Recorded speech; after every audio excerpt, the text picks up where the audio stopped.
우리가 앞서 얘기 나눴듯이 지난 선거들에서 더불어민주당은 비례대표 후보자들을 사회적 약자들을 대변하는 그런 인물들로 많이 내세웠었습니다. 그런데 이번에 보면요, 청년, 장애인, 농어민뿐만 아니라 자영업자나 서민 등을 대표하는 인물들도 찾아보기 어려운 상황입니다. 더불어민주당의 을지로위원회도 이 점을 강조하면서 오늘 오전에 성명을 발표했는데요. 투표의 힘이 자영업자 한 분을 만나서 이 얘기를 들어봤습니다. 인터뷰 잠시 보고 얘기 더 나누도록 하겠습니다.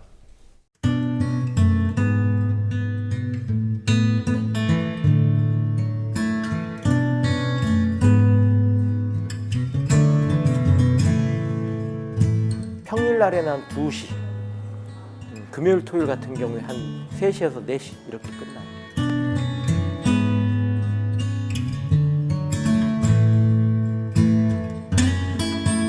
재작년에 아버지 돌아가셔가지고 3일 문 닫은 거 빼놓고는 8년간 문 닫아본 적이 없고, 그 다음에 내가 결근해 본 적도 없어요.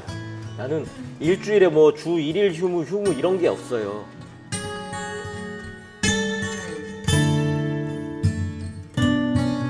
지금 한 8년 정도, 8년 넘게 여기 장사를 하고 있는데, 그렇다고 여기 요리 기술이 있는 것도 아니고 뭐 재능이 있는 것도 아니고, 그러니까 당연히 프랜차이즈를 선택을 할 수밖에 없었겠죠.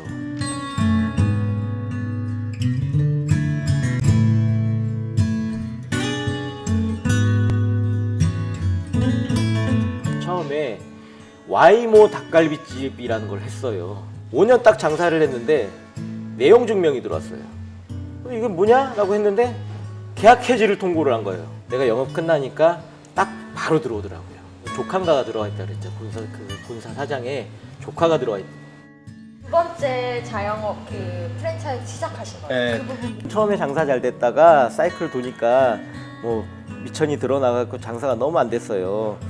적자를 계속 보고 있는 상황에서 임대인한테 가게 빼라고 통보는 들어왔지, 이러지도 저러지도 못한 상태에서 지금 현재 치킨집에서 딜이 들어왔어요. 8년 동안 치킨 외길 인생이네.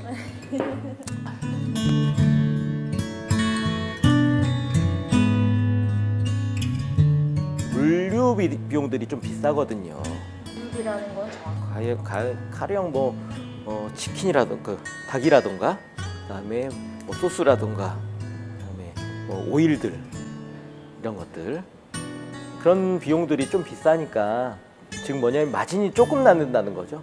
15,000원짜리 팔면 내가 도대체 다 제하고 얼마 정도 남지라고 했더니, 중간에 임대인한테 인건비, 임대료로 나가는 거고, 애들한테 인건비로 나가는 거고, 관리비 같은 경우에도 뭐 용역하시는 분들도 있을 수 있고, 다 이런 비용으로 빠져나가는 거죠. 1,500원인가 2,000원 정도 남더라고요. 그러면은 가령 1,500원짜리 콜라를 서비스로 더 주면은 쏘쏘가 돼버리는 거죠.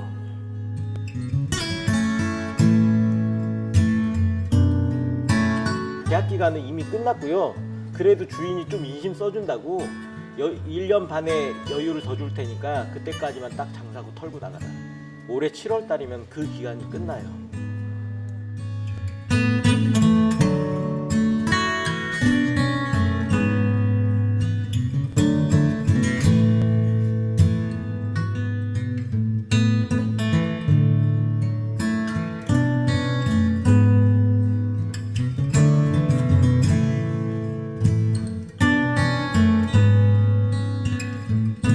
난 어쩔 수 없이 스스로 체념하는 사람도 굉장히 많다. 왜냐면 불과 얼마 전에 나도 그랬으니까. 저 같은 경우에도 제가 5개월 차이로 못 받았거든요.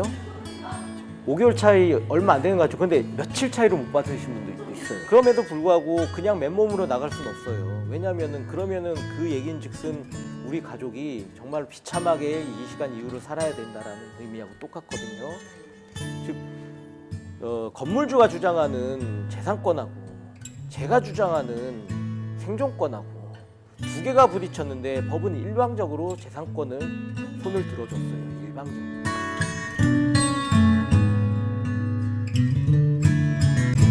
의원들의 중요도도 만만치 않더라라는 것들, 가령 지금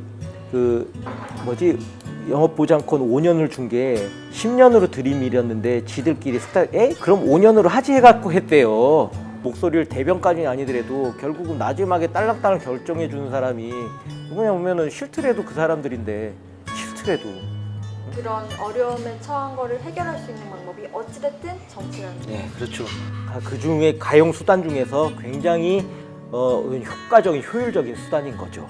그러나 저러나 을지로위원회 통해 가지고 많은 관심을 기울여진 거는 결과로 나타난 거니까 그런 것들도 나쁘지 않고 굉장히 좋은 거죠.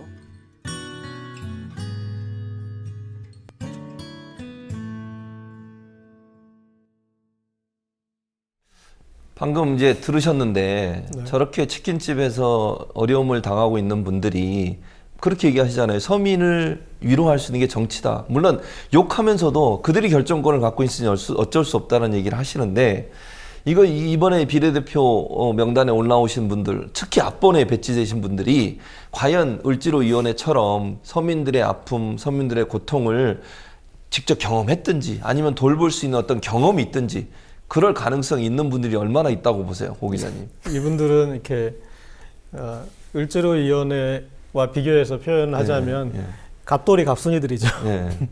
그러니까 그 살아온 인생이 계속 갑이셨던 분들인데 이런 분들이 지금 지갑 줍는 것처럼 그런 좀 공천을 받아서 아무 맥락도 없이 그리고 아무 기여할 바도 없이 그렇게 되는 것에 대해서 이것은 이제 좀 잘 정돈이 됐으면 좋겠어요. 그러니까 유일한 지금 상계 함수는 예. 새누리당 공천도 이해 못지않게 지금 산으로 가고 있어서 그렇죠. 이렇게 좀 상계되고 있는데 이 부분은 애초에 김종인 비대위 대표를 끌고 왔던 문재인 전 대표가 나서서 어떤 결자 해지를 해야 될 사안이라고 봅니다. 김종인 대표가 이제 더민주 비상대책위원회 대표로 오면서 많이 이렇게 더민주의 어떤 체제라든지 아니면 뭐 정치적 색깔이라든지 야권의 판도 자체가 많이 이렇게 바뀌었어요. 네. 뭐 어떤 게 주로 많이 바뀌었다고 보시는지 좀 정리를 해주시자면 또 앞으로도 김종인 대표가 그러면 야권의 지형이나 판도의 변화에 중심에 설 것인지 어떻게 보세요, 민 기자님? 그러니까 야권의 판도까지 바뀔지는 예. 제가 봤을 때 총선이 끝난 이후에 총선 결과를 놓고 일단 판단해야 될 문제 같고요. 야권에 미친 영향이라고 일단 국한에서 좀 얘기를 하면은 예. 더불어민주당을 철저하게 보수화시킨 그런 공로는 일단 인정을 해야 될 것 같습니다. 근데 그게 총선에서 이기기 위해서 이제 그런 전략을 택했다고 하는 것은 충분히 이해를 하지만 그 전략이라고 하는 것도 그렇게 해서 정말로 이길 수 있다라는 나름의 어떤 확신이라든가 이런 가능성을 보여줘야 되는데 예. 지금 비례대표 공천과 관련한 논란만 하더라도요. 사실 이 비례대표 공천과 관련한 논란이 불거지지 않았다면 이 참 전제라고 하는 게 대단히 좀 어리석긴 한데요. 예. 지금 새누리당과 관련한 공천 파문이 예. 어마어마하게 지금 문제가 많지 않습니까? 그렇죠. 예. 그러니까 거의 뭐 굳이 뭐 지상파라든가 종편이라든가 조중동이 그 사안을 보도하기 싫다 하더라도 보도할 수밖에 없을 만큼 강력한 문제점을 가지고 있고 그 파급력이 대단할 수 있는 그런 사안인데 그렇죠. 그래 지금 완전히 지금 가려져 버렸지 않습니까? 예. 그러니까 뭘 위한 비례대표 공천 파문인지를 모르겠다라고 하는 거죠 지금. 그래서 야권 재편은 일단 총선 결과를 보고 제가 판단해야 될 문제 같고요.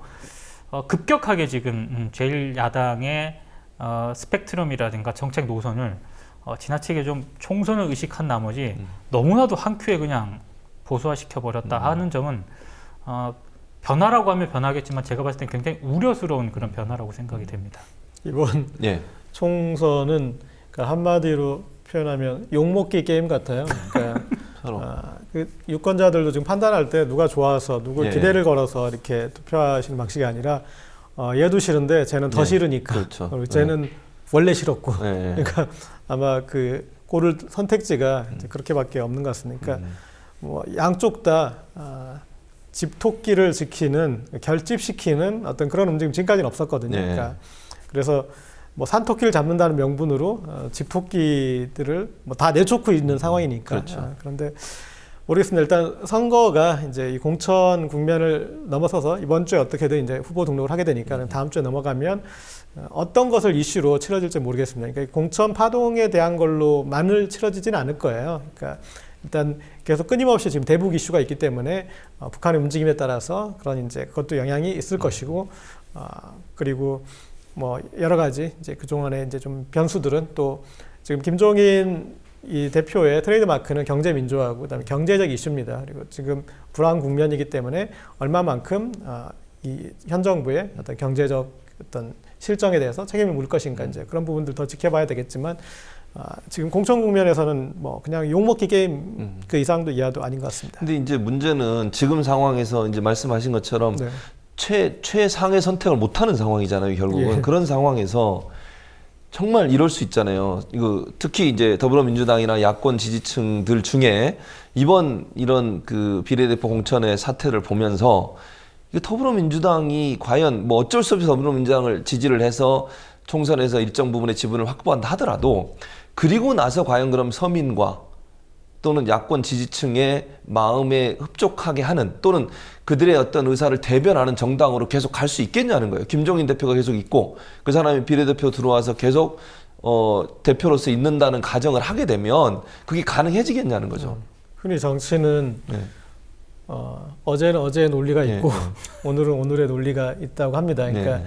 이게 선거 국면 때는 이제 그 앞까지 뭐 보시는 것도 중요하겠지만 일단 지금 걱정하기도 바쁜데 이 앞으로 그 걱정까지는 뭐 이렇게 거기까지 지금 뭐 얘기가 갈 필요는 없을 것 같고요. 일단은 지금 한정된 시간 아니지 않습니까? 네. 24, 25일이 등록일이기 때문에 한 수요일 정도까지는 정돈을 시켜야 되는데 그것을 이렇게 어느 쪽이 어떻게 이렇게 그 매듭 짓느냐 그게 지금은 일단 중요할 것 같습니다. 예. 지금 또 한 가지 이제 민 기자님한테 좀 이런 질문을 드려보고 싶은데, 그러니까 왜냐면 실망하는 사람들이 많을 거 아니에요. 이번 비례대표 공천 때문에. 그럼에도 불구하고 야권을 지지해야 된다고 보십니까? 마음에 상처가 있고 예를 들면 정당의 어떤 색깔이나 이런 부분을 볼 때 너무 실망을 많이 했음에도 불구하고 네. 그래도 투표 현장에 가서 야권 지지를 해야 된다 이렇게 보세요? 그 이제 유권자들이 판단을 하셔야 될 문제 예, 같은데 예, 예. 등을 돌리지만은 않았으면 좋겠습니다. 그러니까 더불어민주당에 실망을 하든 예. 뭐 상관은 없는데 그렇다고 해서 아예 투표에 참여를 하지 않는다든가, 사실은 더불어민주당에 실망을 한다고 해서 찍을 정당이 없는 건 아니지 않습니까? 예, 그렇죠. 정의당도 있고 녹색당도 있고 예. 한국에서 주류 언론의 주목을 받지 못하는 정당이지만 나름대로 풀뿌리 그런 운동을 하고 있는 정당들이 꽤 있거든요. 예. 그러니까 그런 정당들의 주장이라든가 목소리에도 한번 귀를 기울여 볼 필요도 있는 것 같고요. 오히려 지금 뭐 더불어민주당이 뭐 중도라든가 보수층을 잡기 위해서 저렇게 계속 우클릭을 하고 있는데 그런 뭐 모습에 실망한 유권자라면 다른 어떤 정당들도 충분히 선택지가 있다라고 하는 거를 뭐 이참에 또 생각해 보는 것도 한 방법이라고 봅니다. 네. 또 김종인 대표가 어찌 보면 아까도 잠깐 언급해 주셨는데 고 기자님이 당권 장악을 위해서 이렇게 비례대표를 꾸린 거 아니냐 이런 이제 얘기들도 있거든요. 그러니까 총선 이후에 당권을 장악하고 어쨌든 이제 문재인 전 대표가 어떤 형태로든 이제 활동하기 전에 본인의 어떤 그 지지 세력 또는 자리 이런 걸 좀 공고히 하기 위한 하나의 포석이다 이렇게 보는 사람들도 있는데 그런 가능성이 있나요? 그러니까 뭐 포석은 이제 이미 구도상으로 돼 있지만 그게 이제 구현될지는 그건 또 지켜봐야 될 것 같습니다. 그리고 어쨌든 유권자들은 투표로서 보여줄 수 있는 건 이렇게 하면 안 되는구나라는 것은 이제 유권자들이 투표로 보여줘야 된다고 생각합니다. 그래서 좀 탐탁한 이 정치인, 정당이 안 보이더라도 그렇게 하면 안 된다라는 걸 보여주기 위해서라도 꼭 투표는 하셨으면 좋겠습니다. 그다음 그럼 민 기자님 그 오늘 더불어민주당도 문제였지만 국민의당도 논란이 많았죠? 네. 무슨 일이 있었나요?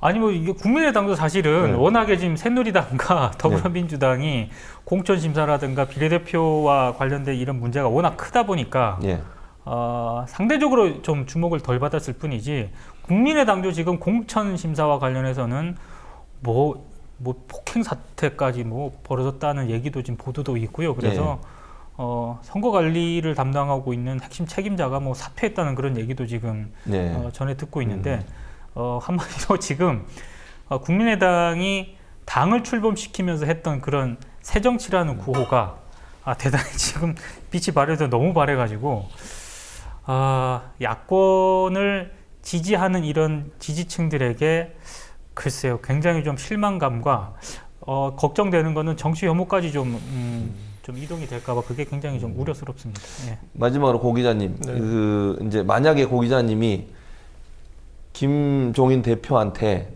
만약에 조언을 할 수 있는 위치고 자리라면 이번 비례대표 이 공천과 관련해서 마지막으로 어떤 조언을 해주시고 싶으세요? 그냥 뭐 좀 웬만큼만 하시라. 적당히 하시라 이렇게 네. 맞는 말씀.